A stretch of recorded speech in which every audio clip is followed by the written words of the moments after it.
Yeah. Hey, what's up, guys? Welcome to Pat Taste Performance Weekly Live. Good morning. Hopefully, let me just make sure we're live. You guys could tell when we have technology issues when we are in our dining room and not in her office. So our issue right now, for some reason on her iMac, is that every time... I know what the issue is. It's a matter of Google. Google, if you're listening, I know you've received my 42 emails. Yes. Google, your 4 letters start with an S and with a K.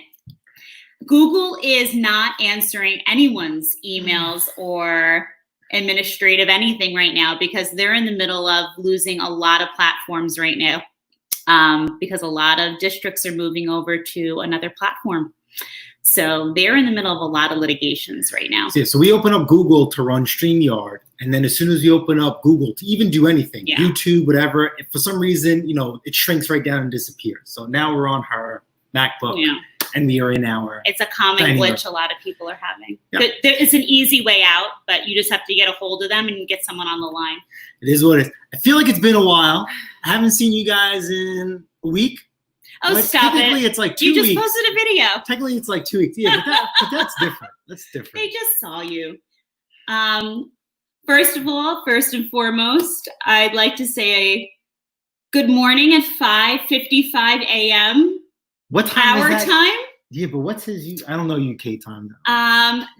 That's probably just your morning time, but that is nice and early our time. Good morning, Pete Froud. Pete Froud, this is second week in a row. You are first in the house. Good morning. Pete, I have a video coming out. I don't know when because I'm ahead on content. You're going to laugh. And the only reason why I did this particular thing is because of you and a little joke. 30 weight. So I'm guessing you did something dumb. How about this? For everybody who's in the chat, right? You guys are going to see a snowblower. Yes. I'm not lying. I'm not lying. There was a snowblower video coming out. And I didn't buy it. It was actually here for... I don't know. I told you he's losing it. He's losing it. I am losing it. It's been a rough couple weeks. Don't give it away yet. We'll get there. It's been a rough couple weeks. So check that out. There's your hint. I will not drop a snowblower video unless another snowblower video unless this one comes out first. That's my promise. Good morning. Fun things to do with Tech Sparky. Good morning, Tech Sparky. How are you? Hope you had a wonderful week. Good afternoon, UK. Thank you for joining the missus on last week's live. I appreciate it. And coming on the panel. It was great company. I appreciate everybody in general who joined. Really appreciate it. I know she could handle her own, but... Totally. I run hours and hour-long meetings, so it's all good.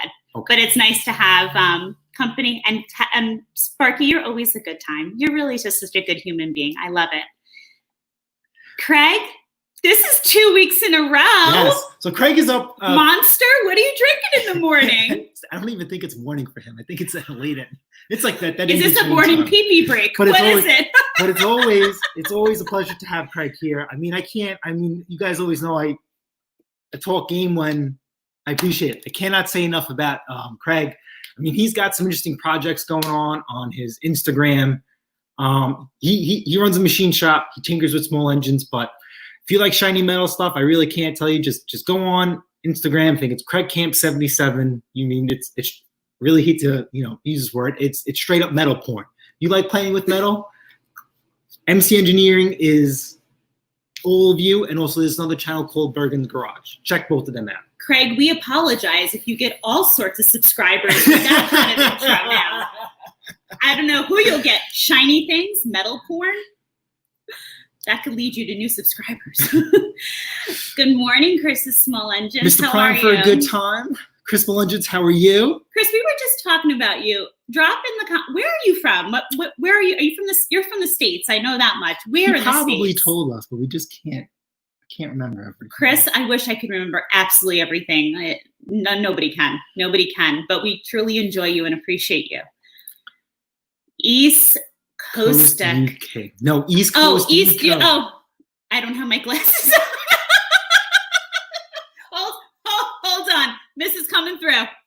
There we go. East Coast, UK. Thank you. Oh boy, it's early. I guess you can kind of tell. Can you kind of tell we're a little off? This guy has not been running his usual schedule for the last 2 days, right? Yeah. Oh, he's been leaving One more day to go. He's been leaving at 2 a.m. Yep. Your life's a little different when you're used to leaving at 5:30 a.m. and then you leave at 2 a.m. So like sleep patterns are off. So when he leaves, I don't go back to sleep. Like you guys know, we talked about this last week. I start side hustle number 3 when he leaves. And so it was like super dark in the house. Here I was creeping at the computer, starting my side hustle. But then he would get home and it was like, all you want to do is take a nap. It's like so tired. And then it's been rainy and nasty here. Oh, Uncle Ed, how are you? We were talking about you. Always good things. Of course, always good Always things. good. I can't say maybe, what was it, yesterday or 2 days ago? You know, if your ear was ringing, it was from us, 110%. Mm-hmm. And we'll talk about that in our live. Keep going. Who else is in here? East Coast UK says good morning. Yeah. Aw, good morning, everyone. Mr. Jason Hughes, how are you? Good morning. Good morning. Good morning. Ashley at AGB Cardins. Hope all is well. Good morning. Good morning. Ken, good morning. Good morning. Hope this heat has been treating you well. Because we've been cooking. I will be forever scruffy. I'm growing my beard back out. I told him today, I said, we don't have to touch your beard, but he's kind of getting this cockatoo sort of hairdo going. She wanted to cut my hair last week. We need to trim it. We need to trim it. Good morning, Bama. How are you? Oh, look who it is. Mr. Thomas Andrews. He is back to working 7 days a week. Fantastic. How you feeling? How's it going, brother? Thank you for taking the time out of your busy schedule to stop by. Looky who it is, the anniversary fella. Last week celebrated 23 years. Just got back from his honeymoon. Yes, how is I hope we're not going to hear about any unexpected things. Hey, wrong channel. Wrong channel. I think you guys are beyond those years, possibly. Will, hi. How about if Melissa ended up getting yellow jacket sting from a giant? Oh, somebody is allergic to bees. I have to. But it wasn't always. I don't know. That's weird. I don't understand how your whole life you're fine, and then I got stung so many times as a kid. I mean, not to be TMI, but I can even remember being like little. I got stung going to the bathroom once. Like we didn't have a whole lot of money growing up, and there were like holes in our bathroom window screen. I got stung going to the bathroom like multiple times. I never had any issues growing up. Was it last year we discovered it? Last year, I'm at work. A wasp actually came in from recess, stung me by the neck. I stopped breathing. So I literally have to carry an EpiPen now. So go figure, like the allergies that you get. No, it doesn't go in my neck. You know this. Clearly, I hope to never have to use it because he would have to be like my Kevin Costner. We're really not wanting that. So he's no nurse, needless to say. Oh, my goodness. Ken. Oh, yes. Yes. Dying in this heat. Melting in this heat. There is no other way to describe it. And I wouldn't mind if I came out one day and you were romping around in maybe a little Speedo number. Hey, now.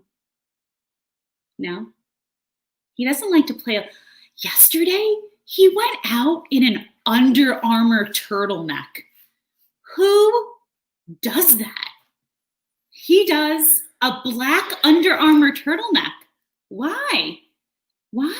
Seriously. Breezy, good morning. What's up, Breezy? How are you? Hope everything is well. Glad to see you. Nice car in the background. Bama finally sold his mini bike. Very nice. That's some money in the kitty for you. And well, you know what? You fixed that for I think your cousin or nephew who buys and sells. So hopefully that some of that $500 is yours, and you can put it towards the grandkids because now they're doing the go-karts and stuff. You know what, Uncle Ed? It's probably the only reason why I wouldn't allow him to wear the Speedo in the front yard. But listen, if they want to throw a few dollars and make it rain. Yeah. But you want to know messed something? up. They could throw $100 bills on that lawn, and he would let them rot on the lawn before stepping on them to get the $100 bills. So I made a mistake. I screwed up really bad, and it's gonna cost us a pretty penny. But we spoke about it, and we're gonna hold off. We could talk about that mistake too. Why not? Oh, we're all about talking about our mistakes. Twisted V Twin Garage. Mark and Sandy. I don't know if Sandy's in the house. I don't know if you're on the road. No matter what, congratulations to you guys. You guys, I assume you guys eclipsed the 500 mark subscriber-wise. Congratulations. That's one hell of a feat and of accomplishment. Hope the 500 just comes as easy as it did. I think the last time you spoke on one of your videos, you were at 498, and I remember that's a hard mark. I remember when we were creeping on the 500, and it was just like, we're checking every moment more than we want to admit of when that. And then what the most crazy part is, listen, it happens. Sometimes we gain subscribers, and sometimes we lose subscribers. For whatever rhyme or reason, I have no idea why. I wish YouTube would have a kind of sort of feedback button per se and figure out why we lost a subscriber. And I think possibly, for us, a multitude of different things in our channel. Okay, it's lawn care. We've worked on the house together. We've worked on the Mandingo. We've worked on the Honda. We've worked on her car. I've taken you guys on road calls. Haven't done anything on a truck for you guys per se, like at work. I'm not sure, but even though I have different chapters of the channel per se, if you want to break that up, everything comes down to a solid foundation that involves around you picking up a tool of anything and utilizing it. I think the foundation of my channel is, for the most part, even though it's like a how-to, whatever, the purpose of it is to empower you and probably show you that the American dream is still alive and well, that there is a lot of money out there to be had and also to be saved by doing it yourself. And you don't have to watch my channel to do that as well. There are a lot of other good channels out there. And a lot of times I'm doing things for the first time. With that being said, first time, Honda Element videos are going to be coming out. So that's what I think what happens. People see a video that they like, let's just say on Mandingo or Honda Element, and they subscribe to the channel, they like it, and next thing you know, they get like 50 videos of something not Honda related. That's what I think, just in that retrospect. They watch a video on how to do something, and then from there, all right, I'm done. I figured out how to fix my thing. I'm going to move on. Point being is that if you watch other small engine channels, there are some small engine channels that will just do something small engine related, and they will not touch anything else, including their own vehicle. They rather send that to a professional and have them do the work. And I don't feel that's what I want to bring to the table, okay? And if that's what their channel's about, there's nothing wrong with that. Yeah. But that's not what you're trying to show. That is it fair to say, like with where you're going to go with the Element right now, that sometimes that first time around may not be successful either? So I'll never forget. I mean, I spoke to you guys about it maybe in the past. I work for a company that does diesel work, but just we do diesel work doesn't mean we work on other things. So I had to work at a couple other shops, and one of the shops I worked at was a captive shop per se. So that means that your fleet is large enough where you have a dedicated shop, dedicated mechanics, just for your fleet. Okay. So that becomes more of a personal level. And we work on other things within that fleet, forklifts, they have vans, gas drops, pieces of equipment, and we work on that for them as well. And one day, a Ferrari came through the door. And me being bright-eyed and bushy-tailed, very green, I'll always consider myself very green. I'm like, I'm not touching this. There's no way. There's no way. Absolutely not. I don't care what it's here for. Even if we have to put air in the tires, like it's just not happening. You know what I mean? And we have a guy, he just recently retired. He earned it. He is, I call him Doc. He's short for doctor. The guy is just mechanically inclined. He just naturally gets it. I mean, phenomenal mechanic. The best I've ever seen. When he retired, the company definitely suffered. They would tow trucks out of state, across multiple states to bring it to him to look at. Now, as this truck goes from state to state, for some reason, sometimes this truck would stop and people would pull parts off of it. So by the time he got to it, he had to put the jigsaw puzzle back together, conquer those demons to find out the root cause of what it was here first and fix it. And I'll never forget with the Ferrari, and he was just like, I don't understand what the problem is, Jason. He was like, it's just nuts and bolts, man. We can do this. We can do this. We ended up going through the Ferrari. And, you know, ever since then, everything to me, except if it's electrical, is nuts and bolts. So working on your small engine, anything small engine related, it's just nuts and bolts. And that will transfer over to your car, to certain things in your home, because if you think about everything, you're analyzing something, you're figuring out how it works, and then you're making the repair or the correction or even the adjustment. So Honda Element, right, for a car mechanic, must be easy peasy 1, 2, 3. So I'm gonna have a video coming out for my AC compressor, and I was gonna do my Honda Element videos in sections, but it's hot out and people are crying that they need this done. A lot of people, for some reason, I don't know why per se, is that a lot of people are still bringing their car to a dealership for repair. And to me, that's crazy. People are being quoted $1,500 for a new AC compressor installed on their car from a dealer. At a private shop, you're looking at $1,000 to $1,200. That's what people are writing in.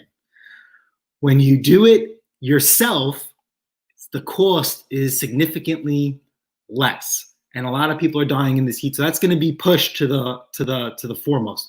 But changing out your AC compressor is not a difficult task. Yes, just like anytime you're doing something for the first time, it's going to take a while. And because I had to redo the job twice, it took me a couple of hours, more than I want to admit, more than I vlogged the whole thing. Okay. When I had to do it again, I'll be honest with you, I was fighting mad at her. And I was also fighting mad at myself. The second time I had to do it around. He's such a peach to be around sometimes. Oh, yeah. The second time I did it around, I had the AC compressor out, fixed, repaired in less than an hour. Not bad. Not bad. So even if, let's just say that job took me 5 or 6 hours altogether, still a hell of a lot cheaper than paying someone who knows what they're doing, because it's just nuts and bolts. I mean, listen, I want you to, diagnose certain things on your car. I want you to do brakes. I want you to do AC compressors. I want you to do basic maintenance. If you want to do some upgrades, go for it, right? There's nothing wrong. You can throw a little paint on your car, a little paint here and there, a little restyle, okay? And same thing with the house, right? You know how things work. You know how to turn a screwdriver. You know how to use a hammer. You know where to put a nail. Run with it. But it's like anything else. I think, and I don't know if you agree or disagree, but I think it's our mindset. I think it's a mindset. We have come to the conclusion that we would so much rather, even if we mess up 1 time, 2 times, I'd rather learn in the process than to pay someone else to do it. Fail. First attempt in learning. And it's like last week on the live, I was trying to explain to you guys, there is so much money to be had out there, to be made out there, whether it's small engine work, whether it's if you have something that you can do that's network marketing, education related. Guys, look what we're doing right now. We're doing a live together. I dropped the name of that guy, Gary Vanderchuck, and there were a couple people that reached out that said they had caught a couple of his videos. They're life-changing. They honestly are. This guy's making billions off of what we're doing right now.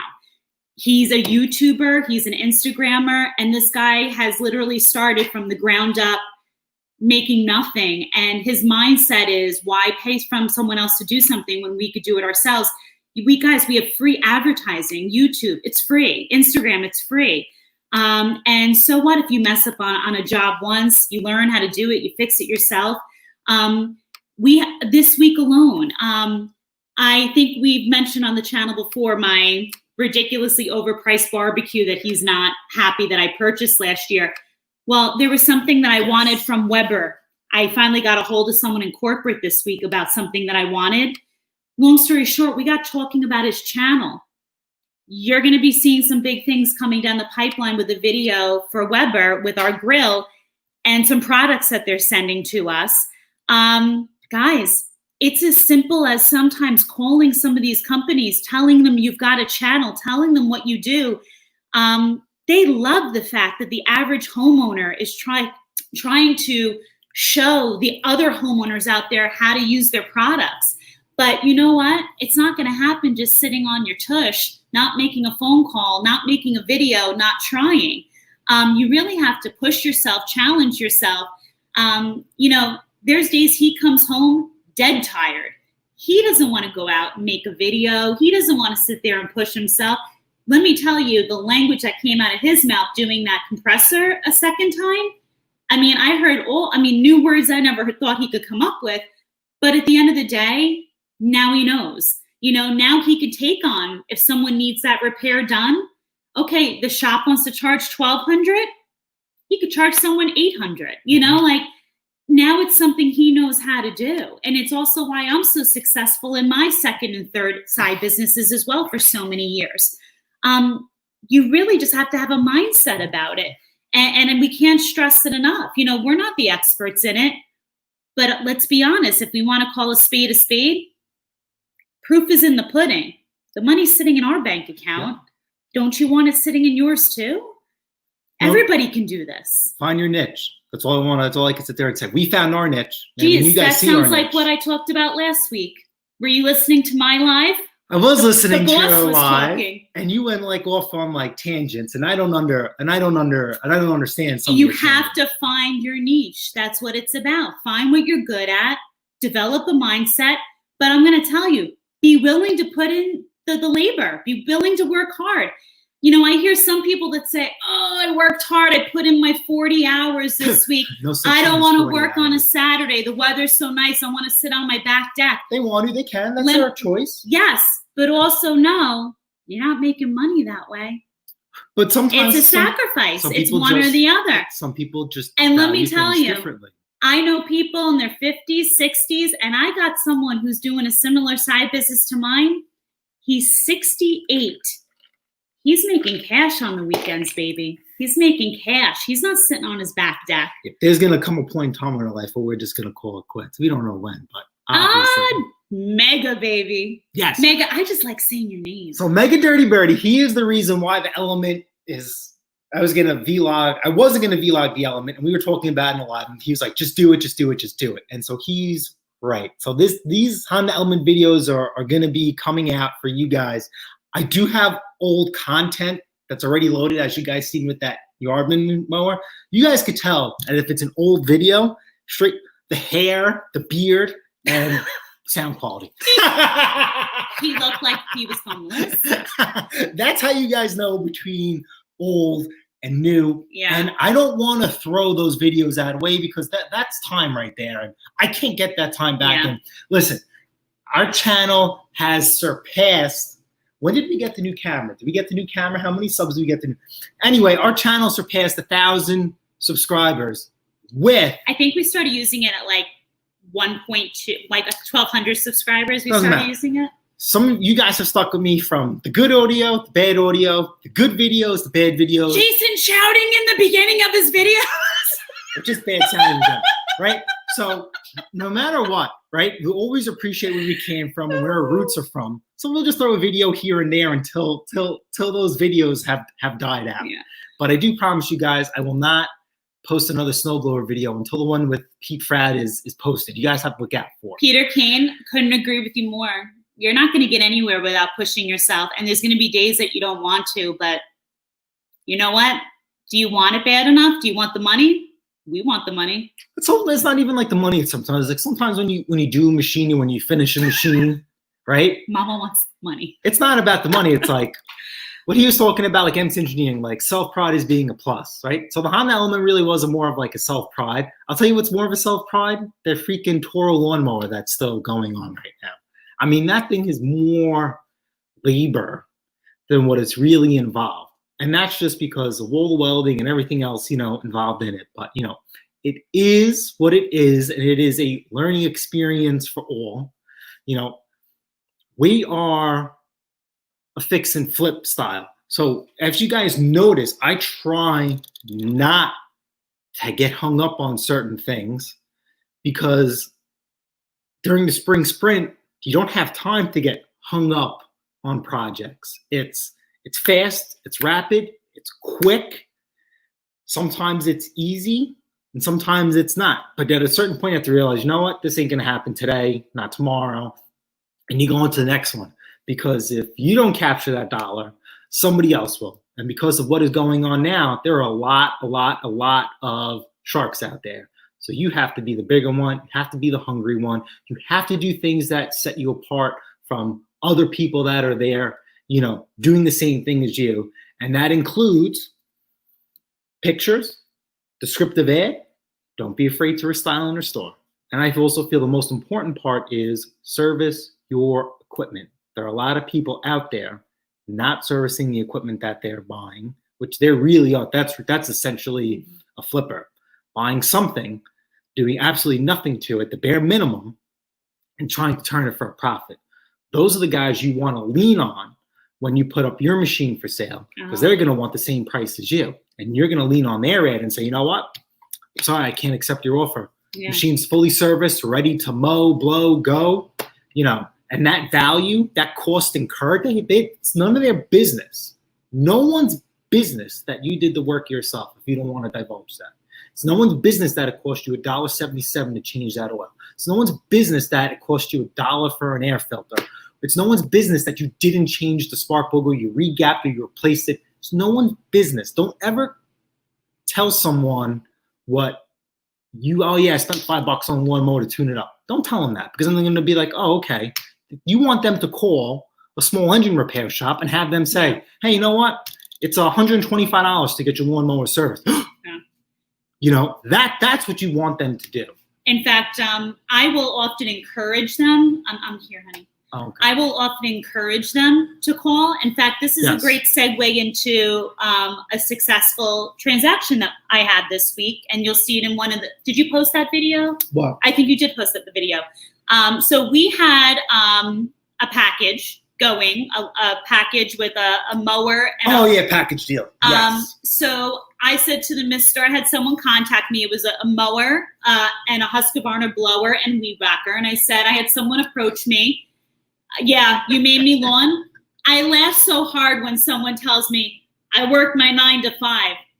WTF is a 9 to 5.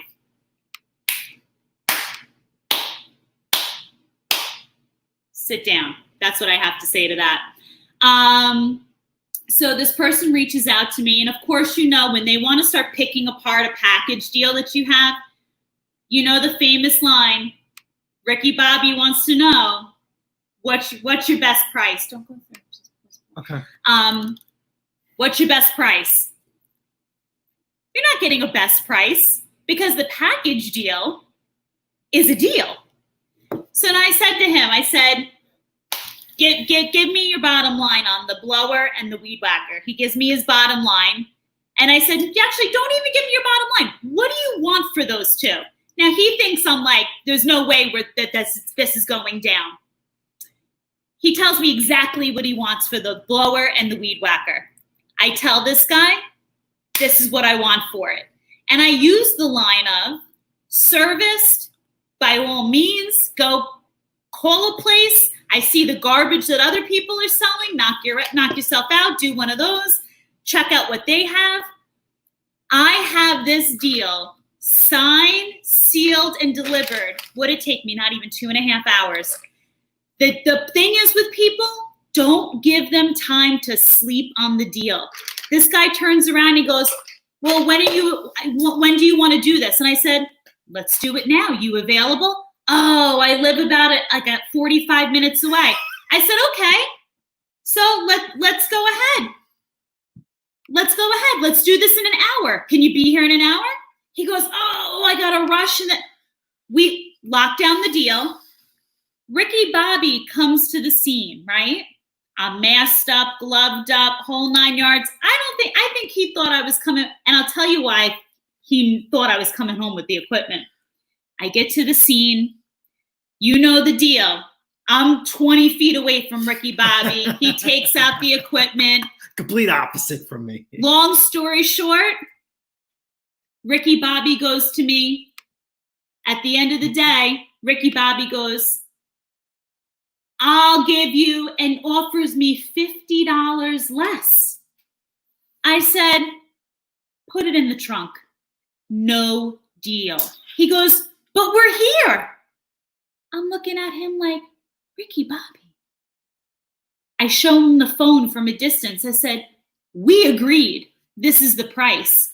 He goes, oh, but I'm starting up my own business, this and that.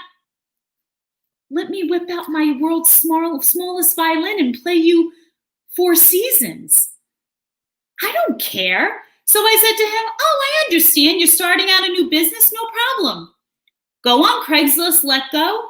I'm sure there's some equipment. You can go get it serviced. It'll probably cost you $75 to $125. No problem. This is already good to go. And then you probably have to get yourself a commercial grade mower still. Do you have one of those yet? I see this adding up for you, but no problem. Put it back in the trunk and I'm moving down my way now. No.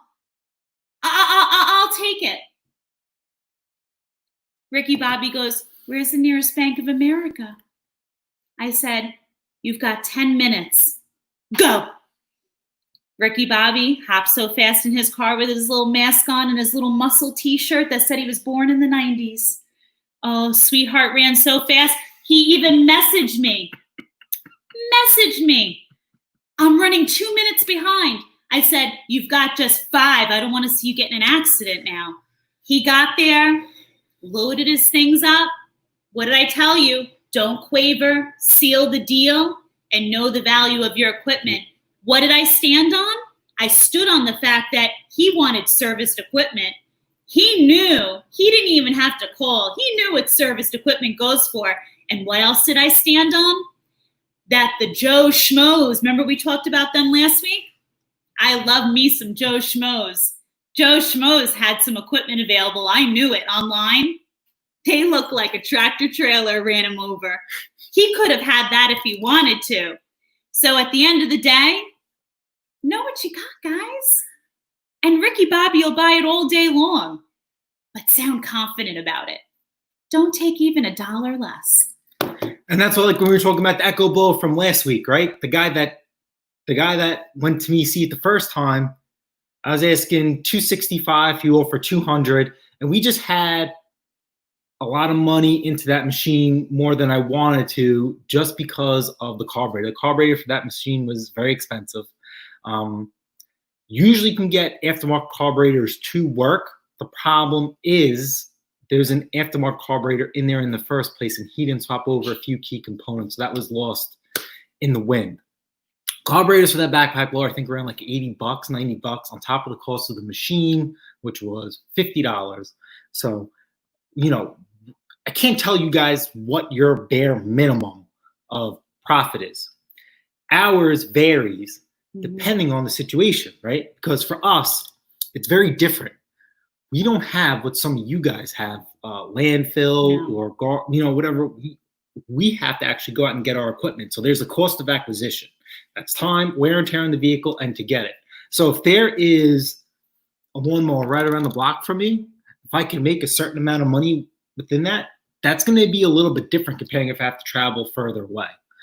We also make it a little fun. I'll say to him, what are my famous words to you? I'll say, what's your bottom line? And then I'll say, what are we asking for it? He knows. I like a challenge. Mm-hmm. I like to get as close to what we're asking for it as possible. The other day, there was something we're selling. It's not one of our top end items. We're asking $80 for something. Little handheld blower. He goes to me, at least try to get 60. I said to him, Mama wants 80. And my goal is tomorrow. I set a goal for myself. I'm running out of time. Mm-hmm. And anybody want a handheld blower? Mm-hmm. I'll give you, it's been serviced. Yep. And then it's like, I always say when someone wants to hand you money, you want to take it, but that's within reason. That Echo blower, the guy came off the bat, didn't negotiate. I'm like, this is fantastic. We're going to have an easy peasy transaction. Tried out, loved it. He's like, would you take $200? No, not today, not tomorrow. Sorry. And see, I think if you play hardball, if they've driven to come to you, if you stand firm, they don't want to go home empty-handed, not for a couple bucks. It depends. He actually went home empty-handed. And then I was just like... And is that the guy who came back to Mama? Yep, that's when he came back to her. And I said, you know Ricky what? Bobby came back. I said, let worry. me see what else is out there. Maybe because I'm busy with work, I can't check what else is out there. There's a guy selling the same exact backpack blower, not running, for $250. I'm asking $265 with a brand new carb and service. What do you think Ricky Bobby wanted? So I said to the guy messaged me back later. He's like, listen, man, if you ever change your mind, let me know. And I says, I can change my mind. I sent him the ad from Craigslist and I says, this guy's asking $250 for the same machine, not running.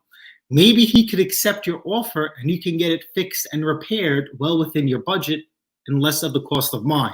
Lo and behold, that led to him reaching out again. How many days later? All right, man, I'll take it. I'll take it. So there's nothing wrong with knowing your value. There's nothing wrong with walking away. I mean, you just have to know that intuition. You just have to know your instinct. With that, that's a backpack blower, right? Backpack blowers sell very easy and very fast. So some of those, those never lose value.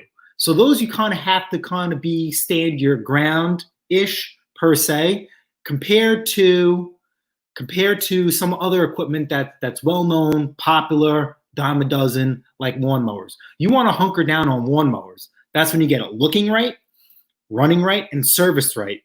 And then when you start getting into the higher-end lawnmower, like an HRX 217, an SR4, a Time Master, a lawnmower with electric start, that's when you start buttoning down on something like that and you stand firm on an $800 lawnmower for $5. That you want to do all day long. Speaking about hunkering down, I kind of dragged out the Toro question paint-wise longer than I anticipated, and that's my fault. That's my fault. You're not going to say good morning to our giveaway winner from last week? Oh, good I'm morning, sorry. Nate. Good morning, giveaway winner. I forgot to make a post. Say congratulations. So Nate, the question is, Nate what from are you Go gonna Karts buy or with Going your Fishing winnings? won our $50 Amazon 1 hour. Hers. Should be mine. Hers. Negative Nancy. So Nate's wife is also part of his channel as well, like she's part of mine. My question to you is, did you share or did you hog the gift card? Meanwhile, while we answer that question, we'll go back to the Toro. Oh, I like this line. I tell people it's for sale, not on sale. So anyway, that paint scheme question was dragged out a lot longer than it was, and that's strictly my fault, based solely on my work schedule. Okay, I had to cut my grass in the dark, per se, late at night. And by the time I went to go take pictures, it was too dark. Dragged it out. Then I was going to do a community post. Got home late from work. So we had 23 votes on the paint scheme of the Toro. So let's go back to the Toro. How do we bring this up? Share screen. Okay.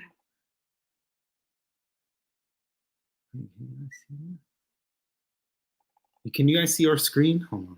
Let me just double check. No, not yet. No, we cannot see your screen. Pate's performance. All right, perfect. So we are going to review the Toro. Okay, so we had 23 votes.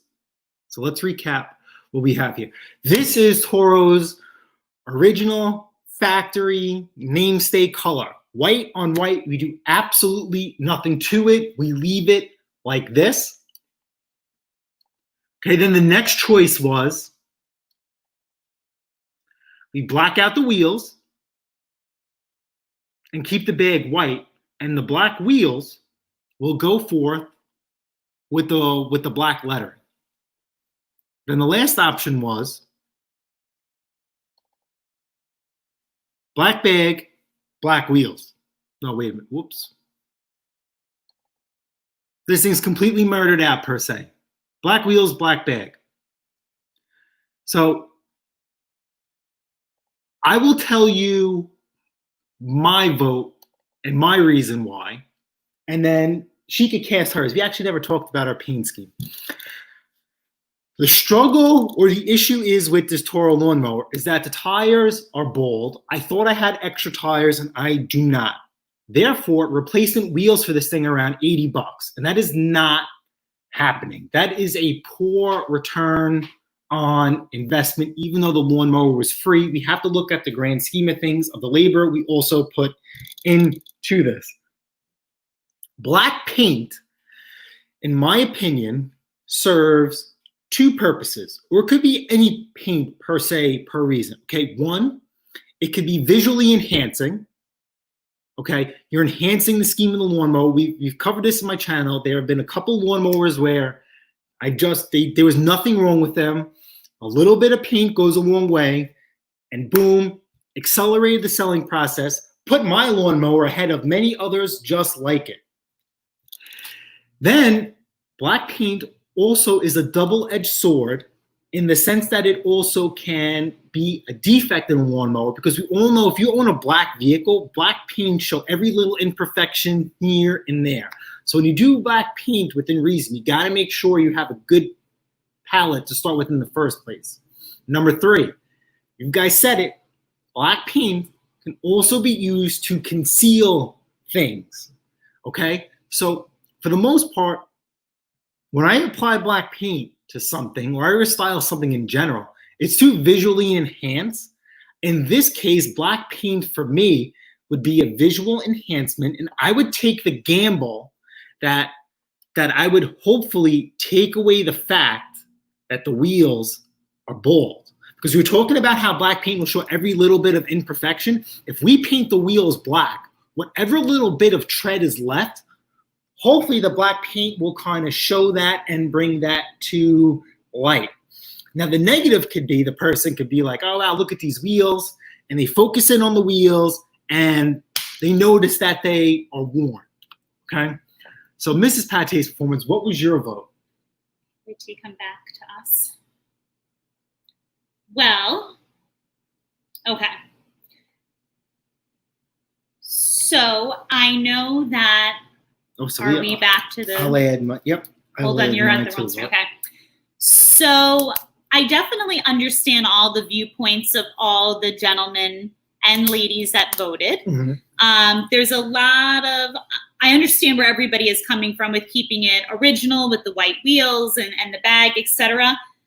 I come from a standpoint of what sells for our area. I'll be honest. You guys know I'm a dollars and cents person. It comes down to money. I'm sorry. I'm a numbers person. And based upon our area and what sells, I am going for two things. People in this area like seeing the Toro name. My first comment to him was, before seeing the bag, I originally said to him, spray the bag black. Only because people in this area hate the white bag if it's dirty. People hate a dirty bag. When I saw the bag is in impeccable shape. It's fantastic. And it also has the Toro name that isn't fading whatsoever. We're keeping that bag white, and the lettering is great. I wouldn't touch that bag. I wouldn't spray that bag. I would leave it original. But wheels in this area, those wheels need to be black, especially since he's not going to change those wheels out. In this area, black wheels sell. We have a track record of selling black-wheeled lawnmowers, and with the black lettering in Toro on the bag and the black on the wheels, that's going to hit sharp. That's going to sell. I'm a dollars and cents person. I want what's going to be out and be quick. All right, so you're voting for me, just like me. Yeah. Black wheels, Yeah. white bag. Okay. But I have to tell you guys, I totally understand where you're coming from with keeping the wheels white. But maybe in another area, I'm going for what works. Like, I'm all about looking at the history of what sells. And if that's what has been selling, I'd go for it too. But it's not. Mm-hmm. It's not. So off camera, I'm not going to do it. I acquired another lawnmower over the week, another Toro recycler with a Keller on it, and it's just not worth fixing. So I am going to take the non-drive wheels that are really good shape and put them on that lawnmower. So it's going to have really two nice wheels in the front and obviously the ball wheels in the back. That is what it is. So let's do what we've done Good morning, in the Brando. past, but without that, against our opinion, you guys voted for white on white, keep it original. There were 17 votes for white. There were 4 votes. I'm sorry. Yep, 4 votes including ours. I'm sorry, 5. 3 votes for black wheels, white bag, and then ours made it. So let me ask a question here, right? No, I'm fair in love and war here. It seems like everybody's pretty much for keeping the bag original. Are we all on the same page here, gentlemen and ladies, right? It's the wheels that we're divided on. It seems like a large percentage of individuals want the wheels to stay white. Well, What if? Can I say something? You say your piece, and then I'll give my 2 cents. Toro has, and a lot of you guys recognize this, and you don't have to be a small engine expert or whatever. Toro, when you see a Toro, you know it's a Toro. You know exactly what a Toro is supposed to look like. Mm-hmm. So if you know what a Toro is supposed to look like, you could tell when it's been tampered or enhanced.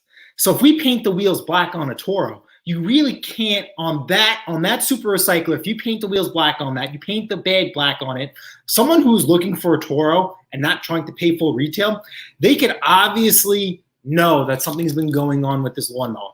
Compared to the SR4s we have recycled and restyled, okay?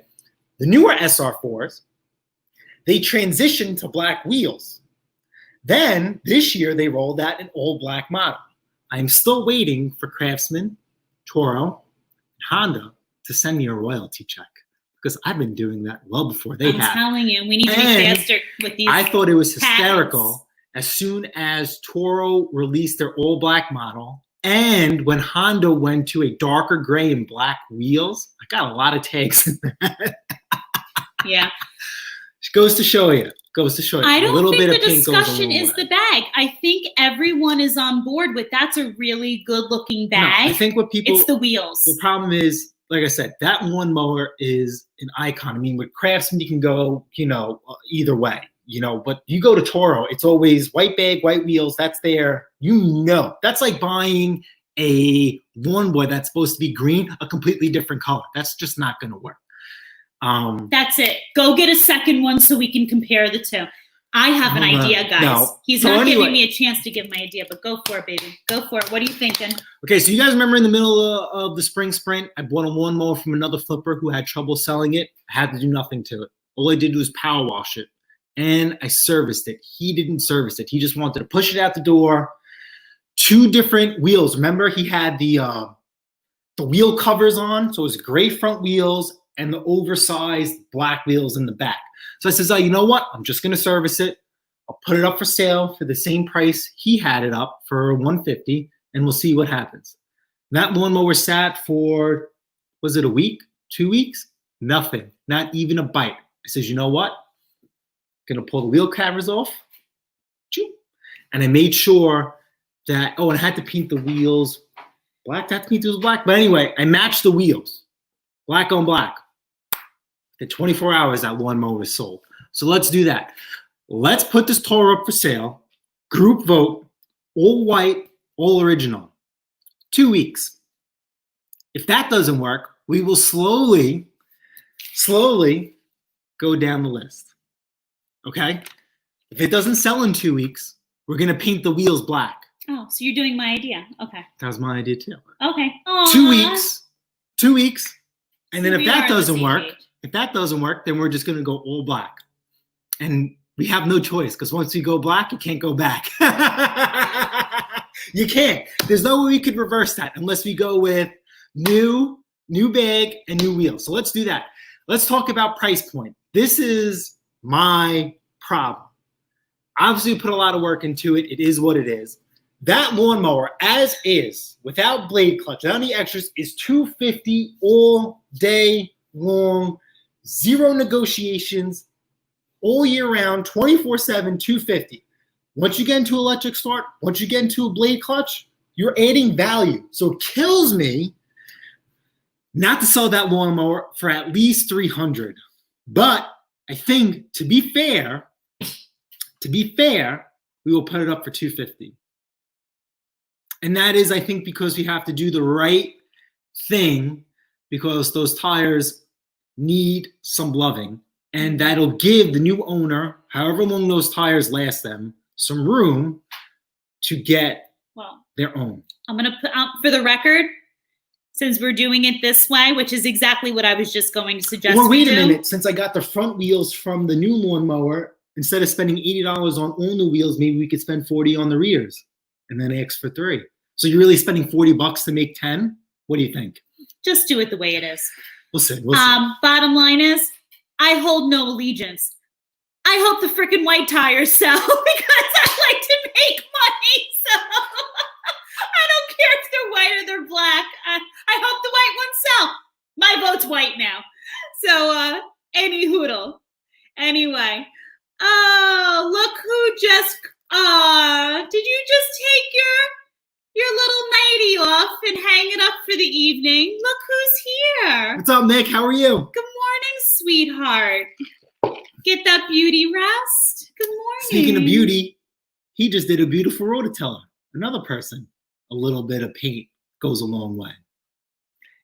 So point being said is going back to, empowering and learning from other channels. We were talking about Uncle Ed, right? Polar Bear Ed. And I spoke about this before, and I'm still mind blown, right? Think about how many pieces of equipment have passed through your hands, right? And we're going to go back to, and Uncle Ed is going to know this already, his generator video. It had no wheels on it. You know how many generators have gone through my hands with no wheels? And once you put a wheel kit on a generator, it's a little bit easier to move around. You could enhance the value on that, right? Uncle Ed did a homemade wheel kit. And I'm still mind blown to this day that I could do so many generators. And I've done repairs like that per se, like a liftgate. Liftgates have little rollers and wheels. Sometimes they just get destroyed. And you have to get a piece of threaded rod. You make your own base. And you slide the wheel in. Why could I not think of that for a generator? And we have dozens of lawnmower wheels from what we have here and not do that to enhance the value. So that's what I was trying to go back and forth. When you watch other channels, you could learn other things. Everything doesn't have to be small engine related. And we just try and keep that here as well. Not everything here has to be small engine related, but it's going to involve you using your hands and using here. And like I said, Uncle Ed's video inspired me to try and do something like that. And you damn well know that I've been looking for a generator at a really, really reasonable price so I could mimic what Uncle Ed did too, just so I could put that to rest. I can't tell you how, can't use the word frustrated, but that was like a huge wow moment for me. Like, why didn't I think of that? How did I miss that? How did I not look and see the bigger picture? So I always want to sit there and say thank you, Uncle Ed, for that. I cannot tell you guys, check out that video, check out his channel. Uncle Ed, I think I feel a hug coming on from Pate's performance. And that's the thing here, right? So here's the thing. So going with that, right? So every generator is different. We're going to talk about, like I said, I have Honda Element videos coming out, right? Just because you don't own a Honda Element doesn't mean you can't watch that video and take something from it. Every car has an AC compressor. Every car has similar things. So you can watch the Honda Element video and see what it's like to do a certain job. And then maybe from there, build up the confidence to do something on your own vehicle, or go on YouTube. Maybe somebody else has a how-to video. You know what else you're really good at, honey? When you do my brakes on my car. You're good at brakes and calipers and things too. But keep going. Because you drive like an animal. So anyway. All the things you are good at, though, I'm just saying. I appreciate you. Well, brakes are a team effort because you have to help me bleed them. Yes, but there's something you're good at. Amazing at, actually. Keep going. You just lost my train of... Because you're not used to getting all smooched up on camera, but go ahead. He gets all frazzled. I just literally lost what I was... Is that all it takes?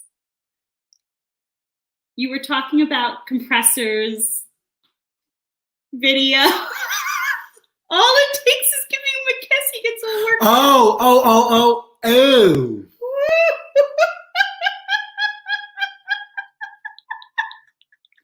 So, speaking about going on YouTube and looking at other videos. Nick, I just covered my grays. The Honda Element, okay, the dealer says to change the AC compressor, front bumper has to come off, radiator has to be drained, pull the radiator out, pull the condenser out, pull everything, and then you have access to your compressor.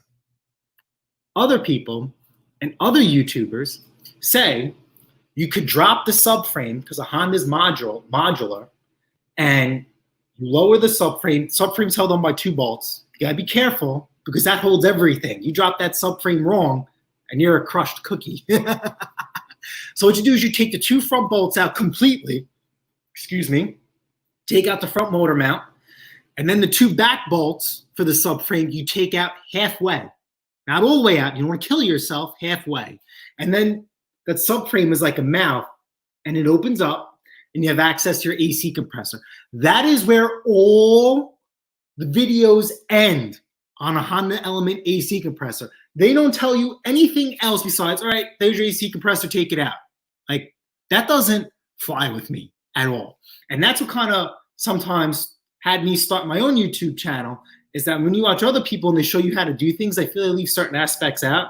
And hopefully, when I do all of my videos, I try to correct all those, can't say wrongs, because we're not doing this wrong, but try and fill the void that I feel that they left out and other people have well. All right, 1306 Maverick supply for Toro drive wheels. Okay, so sometimes, which is very true, a brick and mortar store will have better prices online. I tried pricing out wheels at Home Depot, and they are astronomically a lot more money than buying them online. So we will think about, we'll see. We'll see, since I got front wheels cheap, free, then we will see if we'll spend the money on rear wheels. That's something, we'll think about. Remember, it's $40 to make an extra 10. It's easy. I don't know. We'll think about it. We'll think about it. We are halfway through, and I'll be honest with you. When I sold that electric start lawnmower for $300, I was god-awful shocked. So, do we want to ride out our luck? Do we want to chance it? Or do we just want to just let it go as is and see you later, love you, bye? We'll figure it out. But, and you guys I trust, this is something where we're in this together, even though it's Pate's performance. It is us, but we're in this together. We're learning together. We're growing together. Like I said, Uncle Ed's video, he told me how to put wheels on a generator. And guess what? One day I'm going to do a video just like that too, right? It is what it is. And you guys are going to learn from me too. I'm going to learn from you guys too. You guys give me feedback all the time, and I really, really appreciate it. I love constructive criticism. I really, really do. And I will try and do everything in my power to correct constructive criticism. Point being, I think my last, not my Yardman video, but what video was it? Some guy was like, your sound is horrible. Every time I watch one of your videos, sound comes out of one speaker only. Man, let me tell you the effort I put into verifying to make sure that it was him and not me, especially after the amount of money that we spent on our new setup and the effort to get to that point. So, I mean, listen, I was, when I saw that comment, I'm like, oh, I will also tell you, when you do have someone who comments on your channel, just so you do know, if you check your Apple and Android devices and you're not having any issues, 9 times out of 10, the reason they're having audio issues on their end is typically they're listening from an older device. So you can also help your viewers by, talking to them from that angle too. An older device sometimes isn't as capable with some of the newer devices as well. So that's something to look into as well. I feel like every video that we do, right? I listen to it twofold, right? I got to edit it. So that's on our iMac. And believe it or not, do watch my own videos. She watches my videos too on our iPhone. Okay. Once we start seeing comments like that, it's almost like panic attack, right? We don't have, I guess, a standard PC. We do have our TV. It's kind of corny, but we watch YouTube on TV. So here I am, I'm at Amazon and I'm friendly with people and I'm like, hey, can you do me a favor? Can you just check this video out for me real quick? And so I went up to a guy with a PC and he was hysterical. Now he knows I have a YouTube channel. And I'm like, let's watch this video for 5 minutes. We watched it for 5 minutes, no sound issue. And then from there, he was like, oh, let's put it on the TV. We put it on the TV and no problems whatsoever. So, I mean, got to check your device settings and, go from there. But like I said, constructive criticism, love it. I will try everything in my power to correct it within reason and in a timely fashion.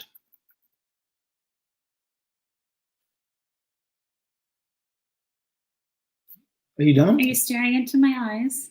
No, you already threw me off once already. So I love that we can still get each other excited. We are over. I use my Android phone to film. YouTube makes the quality go, yeah. Oh, so Mega Dirty Birdie, let me refresh your memory about quality and what we started doing, because we film in 4K. Pat Taste Performance has always been in 4K, is that when you upload a video right away, okay, YouTube is not going to publish it at 4K. I think it's going to do it at like 360 or 420p. As time goes on, and I guess YouTube does its processing and all this other nonsense, it's going to improve your video quality up to the point that you record.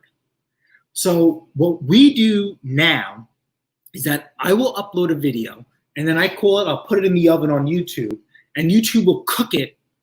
And then once it gets to at least 1080p, I will release it, or for the most part, it's always 10K. I think I maybe have like 10 videos now that are already, preloaded. So by the time I hit that button, okay, that will be 4K. So Mega Dirty Birdie, I know it's very anxious at times. As soon as you do a video, you want to get it out there, let it cook for a little bit. And then once you go from there, wait at least 24 hours. That's your rule of thumb. Within 24 hours, YouTube will have it rocking and rolling. He says let it cook for a little bit. You're so cute. What's your analogy? Mega. Give me an cook it, baby. Give me an analogy. Cook it for a little bit. Give me an analogy. I just said it's cute. Let it cook. Give me an analogy. You did great, honey. I think it's cute that you say his whole name, Mega Dirty Birdie. Well, Mega Dirty Birdie is the whole reason why we have the whole Element series coming up. I love Mega. But I think it's so cute you say his whole name. How quick do you throw the love word around? What is love? Mega's been around for a long time. He's wonderful. He's great support to the channel. Crappy people. We forgot about that. That was the whole purpose of this live. Oh, Mega Dirty, 24 hours on YouTube, but don't upload. What do you mean by that, Mega? Mm-hmm. So crappy people. We spoke about this before, and this is going to pertain to the snow robe video that has to do with Froud, right? Yes, this one's good. We have a difference of opinion. I don't want to give away the video. She says the guy is shady and liar. I say it's innocence. I have a better sense. Don't give it away. I'm not giving it away, I promise. You like to give away my content on Mix Live. I cooked the video. Just all is fair in love and war, but I just happen to have a better sense of people than the Mr. does. I love the Mr. more than anything, but he tends to see people as warm and fuzzy and mushy and gushy inside. I, having been through a little bit more in my life, I definitely have more of a critical lens on people when necessary. And I can see when you're lying through your teeth with the best of them. You'll see, because the video's coming, I think this person knew that they were lying like a rug from the day this transaction took place. And my advice was, when you have the opportunity to cease that transaction and be on your merry way, run like the Dickens, because someone like this, they birth the Ricky Bobbies of the world. Yeah, this person in my eyes, this was like Daddy Ricky Bobby. No, I just think, yeah. And I think this person, he did one of these with the mister. Oh, he's got a good heart. Oh, he's listening to me. He's giving me free time to listen. Oh, I'm gonna hook, line, and sinker him. Yeah, me, ain't gonna happen, sweetheart. I can see right through your lies. So yes, good video coming. But I think you guys will do one of these. You'll see right through it. Maybe I'll sneak it in this week or next week. I bet this within 2 weeks. I think it should come up soon. You'll see a snowblower video. So we talk about trust nobody. I also have a couple of videos coming out within that theme of trust no one. Oh, right. Never The yard anyone. mower I put out. You actually have to trust that person actually told the truth. Yeah. This snowblower video, he didn't tell the truth. And when I went to verify something, let me tell you came out. Or that, let me. Love that. And then it was like, line. Really? That is a really big, aha, or let me tell you moment. Now, I question, because obviously she rubs off on me. I still don't think that was a sleazy deal. But I felt if I didn't verify what the initial root cause of how it came into my hands, that would have left me open to a very big wound, potentially, that I would be responsible for. I think you don't want to say too much. Bottom line is, this issue that comes across in the video is way too large for Daddy Ricky Bobby to be that clueless about.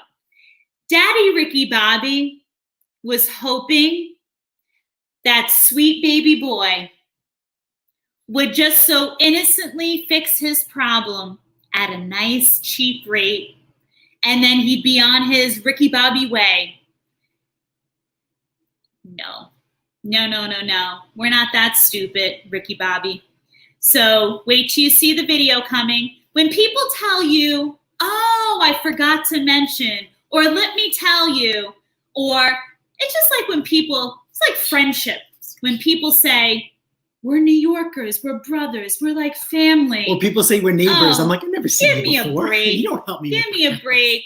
It's the New Yorker way. We look out for each other. Give me a break. Who says that? Oh, there's people we know. It's when people react to things and they say, oh, I got excited about it. Or I got a little angry about it because I'm a New Yorker. Give me a break. Please. Oh, you did hear that from someone recently. They reacted a certain way. They said, that's how New Yorkers react. I don't know what you're talking about. We'll fill each other in a minute. Yes, exactly, Mega. And that's what, just not to give it all away. I wouldn't say, but don't give it, don't. It's not pay up. Here's what I advise the mister. You know what my bottom line is to the mister? I told him, break up with Daddy Ricky Bobby. Get paid for your diagnostic. Hey. I'm not giving it away. Don't worry, sweetheart.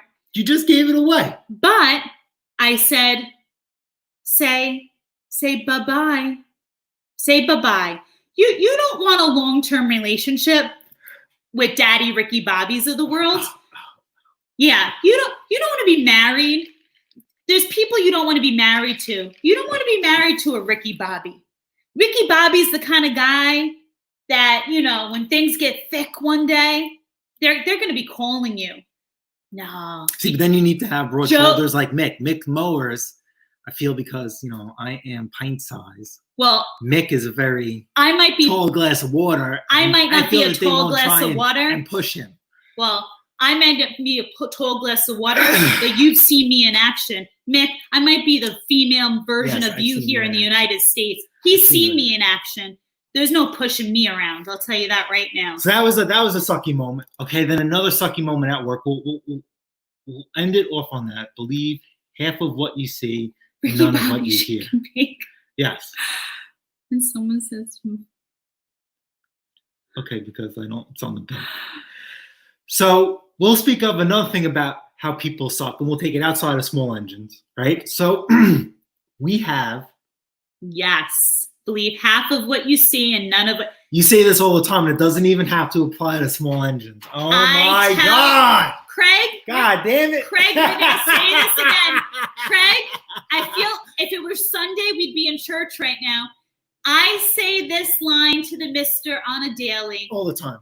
Believe half of what you see and none of what you hear. I tell him this. People aren't your friends. People aren't your friends. I tell him all the time, you want to know who should matter? You're looking at her. You know why? I pay your life insurance. That's why it matters. I feed you. I know what's going in. I know what you eat. So I will tell you a story about work, and it was probably the most, I don't think I even told her about this. It's probably one of the most roughest roll calls I've ever been on.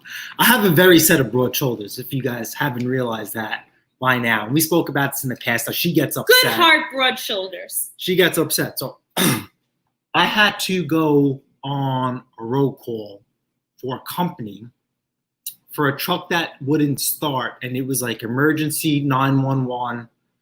As soon as you're done with the existing roll call, this comes to the forefront. This company just appeared out of nowhere, and their claim to fame, which is hopefully short-lived, because it has to evolve around COVID. Their job is to put meals together, and then they deliver them to certain places, and people get free meals. These people have zero experience in that field whatsoever. But who knows if they worked really, really hard and they met the right people and they came that way. Who knows? Anyway, they have a truck stuck in their loading bay and it doesn't run. So I just thought, okay, almost 90% of the times where trucks are stuck and they don't run is that the truck is dead. They left something on, doesn't start. So the truck has a reefer unit, a refrigeration unit. Most of the refrigeration units are self-sufficient, in which they have their own motor, their own power source, so they could run on their own. The trick is, because it doesn't take enough cold cranking amps to start a big diesel engine, as a small diesel engine, you could start the reefer, wait a couple minutes, then you could start your truck.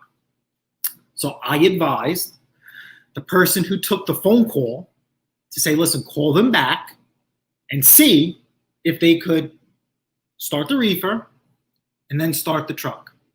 And that could put everybody at ease. I can go along my normal scheduled route, keep things on time, and they don't have to be in a 911 situation whatsoever.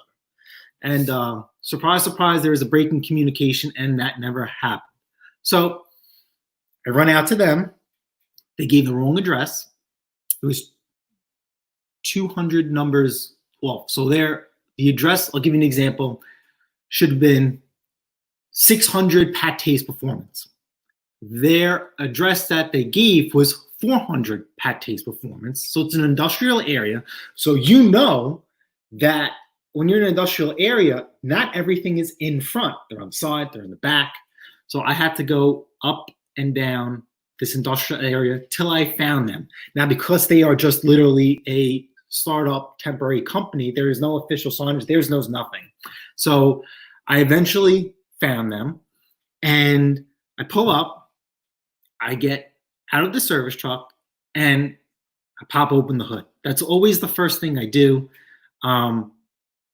With the newer diesels, there are a lot of safety measures per se. If levels are off, the truck won't start, won't run, won't move. So the first thing I do out of habit is pop the hood and check all your fluids. And then move on. Jumped out of the truck, popped open one side of the hood, went to go pop open the other side of the hood, and right behind me is an individual. And she says, "Hey, do you know what's wrong with the truck?" And I joke around like, "Hey, I just got here." Cold as ice. I says, "All right, you know what? I understand. Everybody's tense. No, I'll let you know." So pop open the hood then, still behind me, following me, which I cannot stand, but you cannot tell them to shoot. You just can't. They're on the road. There are no rules and regulations. They could watch you all you want. I go to start the reefer, and it runs. Okay. Go to start the truck, and this thing cranks like crazy. Plenty of power. And I'm like, oh boy, there's something else here. Now I start to, can't say panic, but the butterflies start coming up. Doesn't help that she's watching me. And I says, you know what? Before I start diving into things, let me just give it a huff of go-go juice. Give it a huff of go-go juice. Figure maybe the truck lost its prime. Just a quick huff. Truck fired and ran right down. I'm like, right. Now we know it's fuel-related issue. Just like a lawnmower. We solved many, many things. So on a diesel engine, there's a couple of fuel filters. I pull a fuel filter and it is bone dry. So that means that the truck potentially lost its prime, and we need to refill it with fuel, prime it, get the air out of the system, and you are good to go. I was okay. So I pull the fuel filters, I fill it up with diesel, and she's like, "What are you doing?" So I explained to her what's going on, and she says, "No, that's not the issue."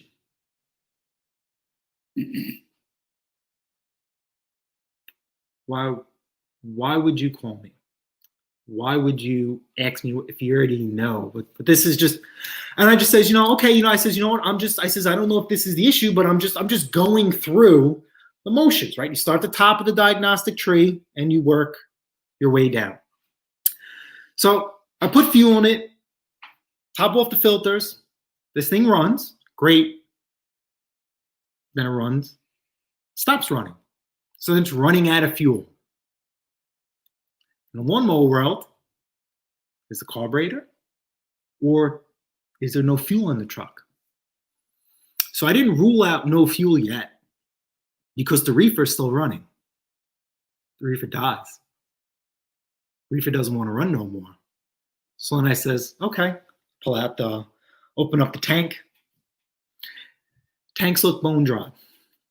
So I tell her, listen, man, you're out of diesel. And now we don't argue. She's telling me that I'm not a mechanic and that I don't know what I'm talking about and that they called for a mechanic and they don't know why they sent me there. Their argument was that the truck has fuel in it because the gauge reads a quarter full. The truck is in a loading dock on an angle.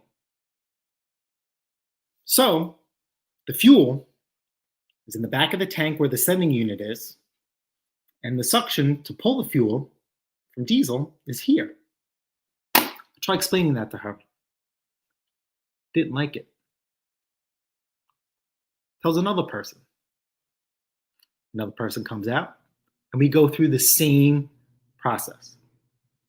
You're not a mechanic. The truck is not out of fuel. You don't know what you're doing. I don't know why they sent you. And now I'm starting to get a little aggravated, but I can't. Normally, I would just say, all right, you know what? Thank you for your time. These people had about 15 trucks. That is a lot of money. So put on my best foot, says, listen, I'm going to have to come back with a different service truck. I wasn't in my normal big one. That one actually has a fuel pump in it, and we're going to put fuel in this thing.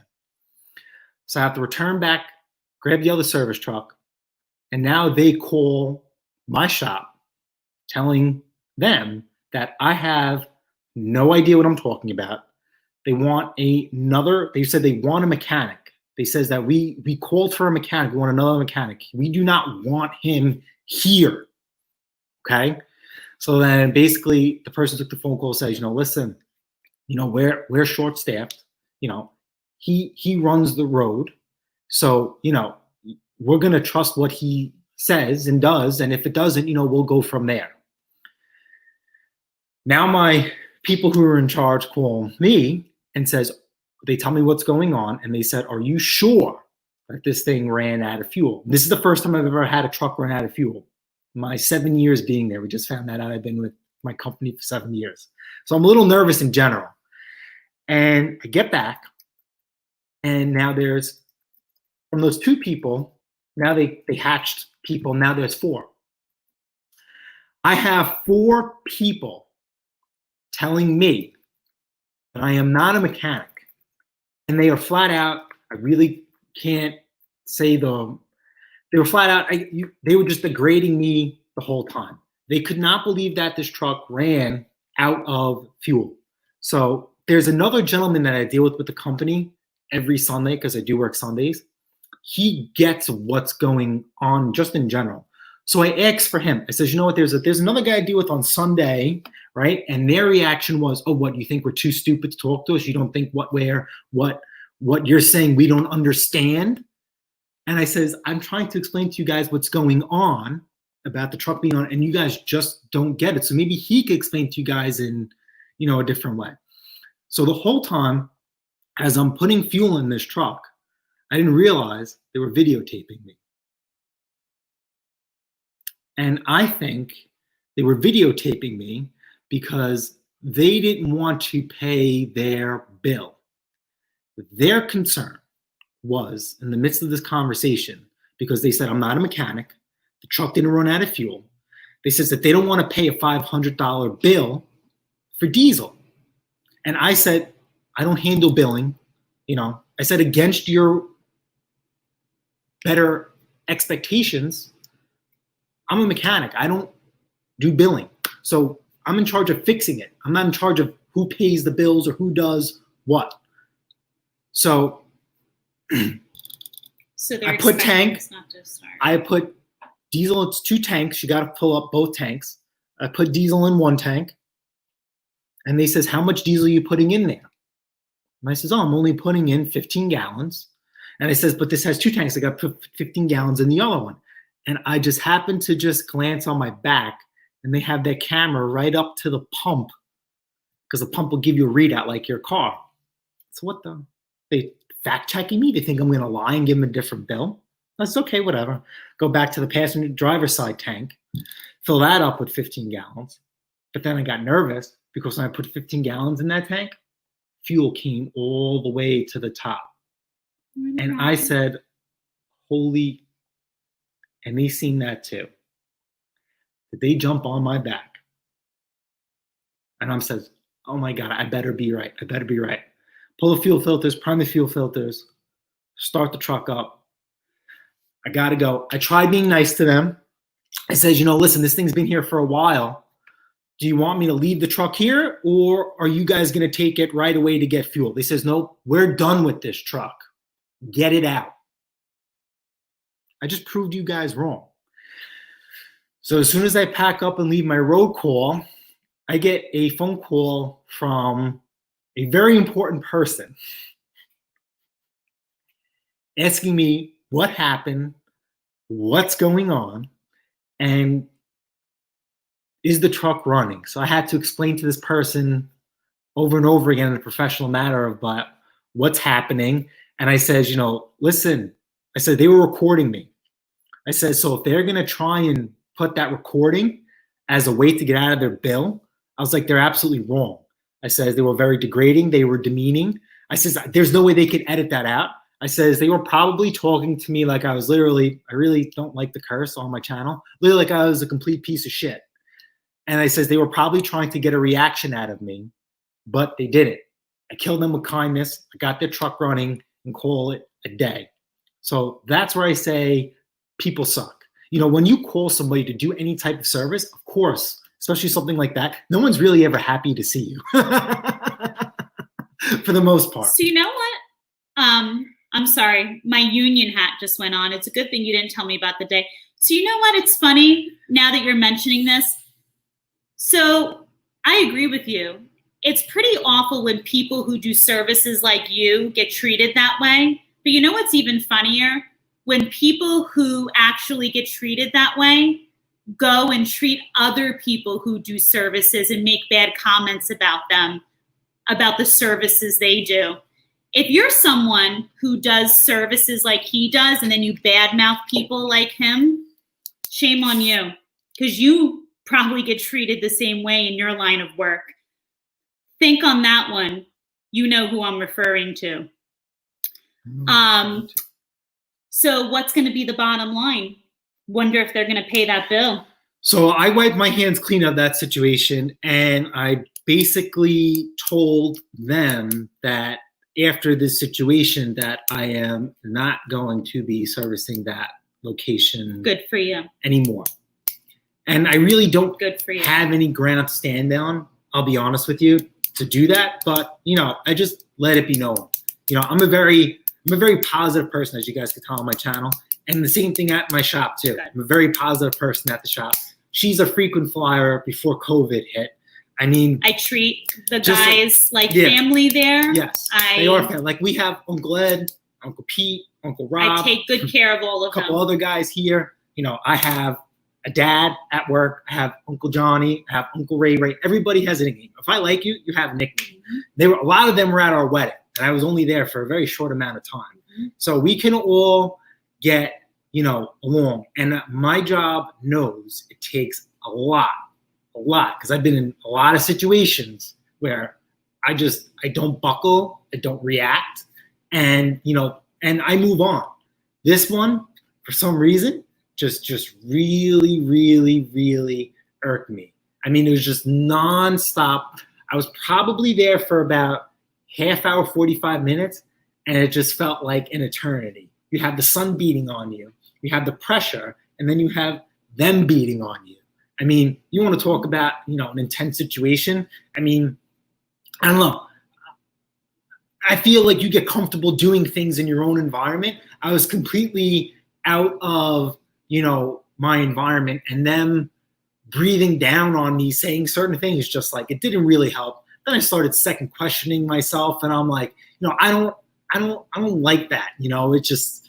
I'm gonna put a union hat on for a second and say this. Has nothing to do with it does, and I'm gonna tell you why. And I'm sure people in the chat can understand. These people filming him that day, they're allowed to. Let me finish. Comes from the place of they've done this before.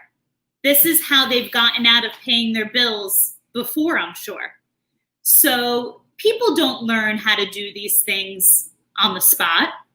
I think we've become, without getting into a further conversation, I think we've become a world that's been quick to whip out our phones, a world that's become quick to want to get out of responsibility for things. And what better way to demean and put other people down and to make it seem like people can't do their jobs to get out of their own responsibility for things. Now, the bigger laugh was on this company when the truck obviously started. He proved them wrong. And obviously you had the bigger ha-ha at the end of the day. There was no ha-ha. I just wanted to run out of there. I'll be honest with you. We're hypothetically speaking. But at the end of the day, this is the world we live in now. People can whip out their phones on any given day for anything you're doing. It's that First Amendment right they all preach about. And I think what you did, you remained cool, calm, and collective. You still did your job. You did what you needed to do. You spoke to them in a way that was respectful and professional, and you went about your business. But it does not mean you need to put yourself back in that situation. But this, as long as there's Facebook and there's here's the thing. We just said earlier in the show, YouTube, Instagram, Facebook, it can make you money and it could be amazing. But it's also opened the door for so many of the Karens of the world, right? Who are looking to get out of their responsibilities, who are looking to pinpoint and frame people for things. There's so many upsides and so many downsides to it. So you always kind of have to have your guard up a little bit and know what's going on around you, right? But know that wasn't a reflection of you. That's them. No. They've done this before. Mm-hmm. They've done this before. Good morning, my love bug. How are you, James? Let me see. So I think road mechanics are better than shop guys. They have to fix stuff on the fly. Okay, yes, within reason. Because there are a lot of things that shop mechanics can do that road guys can't, especially now with the newer stuff involving check engine lights and computers. Unfortunately, it's pretty wild that, you can't fix certain trucks unless you have internet reception. Good luck getting that in certain areas. Yeah. And also it's just a different, thing in general, right? There are some guys at my job that are phenomenal inside the shop and are terrible on the road. And there are some guys that are, vice versa. So I think it's a 50-50, split. I definitely wouldn't say one is better than the other. They do have equal value. I really do appreciate the compliment, but, I don't want to discredit, fellow, tradesmen. I mean, I evolved from roll call to roll call to roll call. I used to think roll call mechanics are the biggest hacks in the world. Once you start running the road, now those guys have to be like the MacGyvers. There really is. You have to be a MacGyver. You have to think outside the box. You have to think like Uncle Ed. You thought outside the box with that generator. That's like my wow, mind-blowing moment. And when you go on a roll call, you always have to have that option. You always have to have that bigger picture. Not everything is going to be cookie cutter, straight draw, repair. You have to do whatever you can in a safe, right? We always talk about shake hands with danger, right? To get that truck going. Well, in playing devil's advocate with what Uncle Ed said, would you say it's fair to say that being with all your road call experience, it's almost helped to make you a better mechanic? Yes, because there are things that you miss in the shop. Mm-hmm. And then I think everybody should run the road because you're going to see things, with us, it's called a PM, preventive maintenance. You want to do things before things happen. Mm-hmm. When you go on the road, most of the time, some of the breakdowns are stuff from what's happened on a PM and it's overlooked. So we can, going on the road, here's an example. M2 Freightliner has a couple of rub-through points, but these are not known until the truck comes in for service. If they're not caught, then things will rub through and the truck will break down. Once you start seeing that on roll calls, it's your job to communicate with the shop, say, hey man, listen, this is what I'm seeing. Talk to the guys. This is what needs to be, when you do a PM on a truck, check these points. Now we go through this every few years because we acquire new trucks and new problems. Just as we have something set down packed, those trucks go away and new problems and new trucks, arise.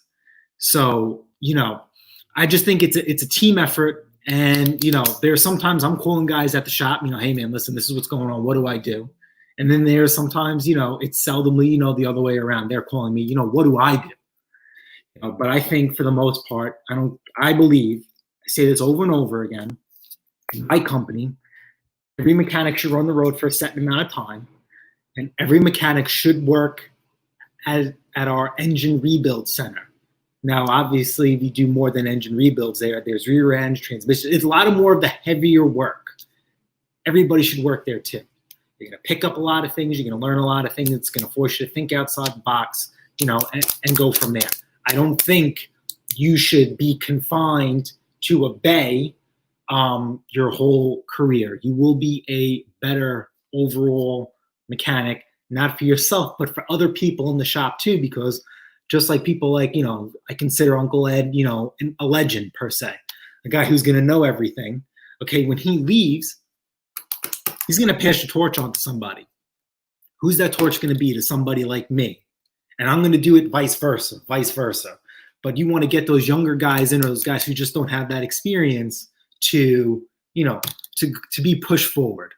So, that's what I kind of have to, say about that. I think that crappy people will end on a good note. I think that's fair for a lot of professions. Just in general. How about this? Yeah, just in general. Just in general, and every career. I can speak for my own even. I think it's good for people to have a plethora of experiences and not to be, cornered into one. Like, how about that? Me welding that lawnmower deck. Now, what do you guys take from that? That's your choice of what you want to take from that. But we could show you that no matter what, with any amount of time and money and dedication, anything is fixable. Any other lawnmower should have been thrown in the garbage. That lawnmower was worth fixing. But forget about the bottom dollar and money-wise. It's a whole learning experience that, I could weld a snowblower all day long. The metal's thicker. On a lawnmower, because I bought that welder, I thought that I could weld that deck no problem. Absolutely not. It was more about building welds. A grinder went a long way on that, and you guys can do the same thing too. Now, obviously, every channel is different. Every situation is different. With us, we fix and flip, and a lot of people were saying, in any other circumstance, I would have just got another piece of metal, covered it, and welded it. Whole problem is once you fix and flip, you're restoring and you're trying to show people that the deck hasn't been repaired, because like any other person like me and you, when you see something's been repaired, structural per se, what about the rest of the lawnmower? What's going to happen to the rest of the lawnmower? You don't want that to come across on a flip. So that's why, because she tried to help me, even though she didn't help me. Was this the welding one? I went the extra mile to make it look as factory as possible. If that was my personal lawnmower, let's cut a piece of metal, let's reinforce it, weld it. I don't care what it looks like per se. It doesn't have to be blended in perfect, and move on. But since this is a flip, I'm showing you, however, whether you disagree how I got to the end, agree how I got to the end, all right, shows you what it takes to get to the end and give you that general idea. So therefore, you make the decision that you want to go forth and do the repair that way, your way, or don't even do it at all. Chris's Small Engines is fantastic for one-liners, right? Prime for a good time, and he wrote, I forgot what video it was, I do it twice so you guys could do it nice. And I will never edit out, the ugly. I've never sit there and said, I'm perfect, okay? I've never sat there and said, I know it all, okay? I'm out here winging it, per se. You're live. Even though we upload and you can edit, I still consider myself live, okay? Every video I do is live. I might edit out a lot of the stuff because sometimes I get caught up and I leave the camera and I walk away and do whatever I got to do. For the most part, you guys know, I won't edit out the good, bad, and ugly. I absolutely won't. I think my favorite comment once from a viewer was, why didn't you watch a video on this first? Oh, yeah. Doing it? And it was like, I had to laugh because it was like, buddy, you can't get any more authentic than what is coming from the channel. I mean, you're going to see the mistakes. You're going to see the downfalls, the triumphs. You're going to see, we never, ever, ever, ever claim to be the experts on anything. Like he said before, he's showing you through the motions. We're showing you through the motions that your average couple, your average homeowner, your average diesel or small engine mechanic or engineer can do this.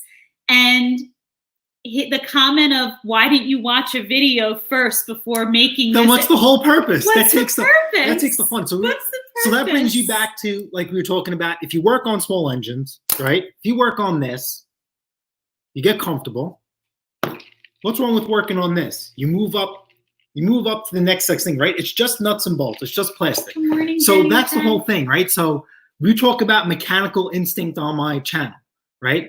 So before this new camera setup, oh, where'd this go? Where'd that go? Hey, pal, how about when you take it apart yourself, you use mechanical instinct, and you answer your own question?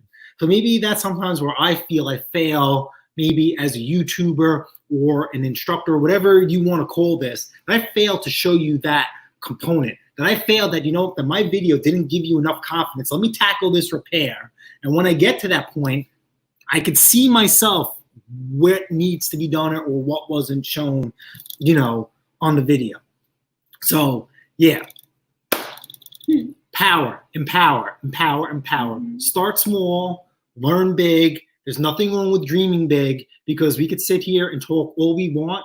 It all starts with you going out there and grabbing a wrench or two, a hammer, whatever, and trying to fix, correct, or improve something, and let that steamroll. Don't grab jobs, that are overwhelming from the get-go and then beat yourself up. Start small. I mean, people ask me all the time about how do they start small engine repair or anything in general. And I'm a huge fan. I've said it, that you never learn on somebody else's equipment. That's why I really don't do lawn tractors as of, right now or yet. I've worked on a handful. I'm not saying I'm not confident in it. I just don't have the space. You guys see what I work with, right?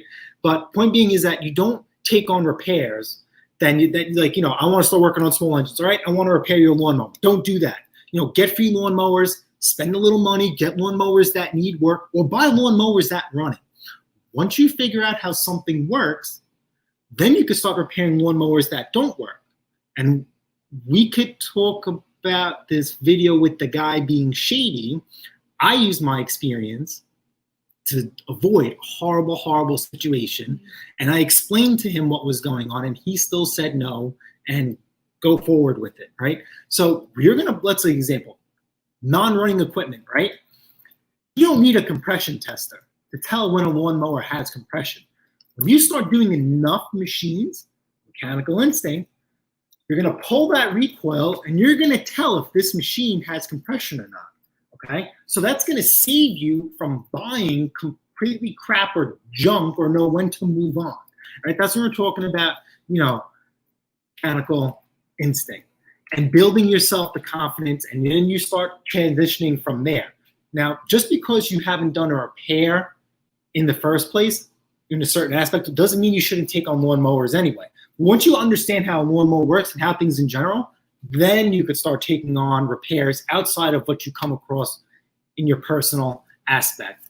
And then move on, and let's just say, the Honda needs an AC compressor, things need brakes, needs a serpentine belt, needs headlights, needs this, needs that. Then you build on the nut and bolt confidence to take on bigger projects.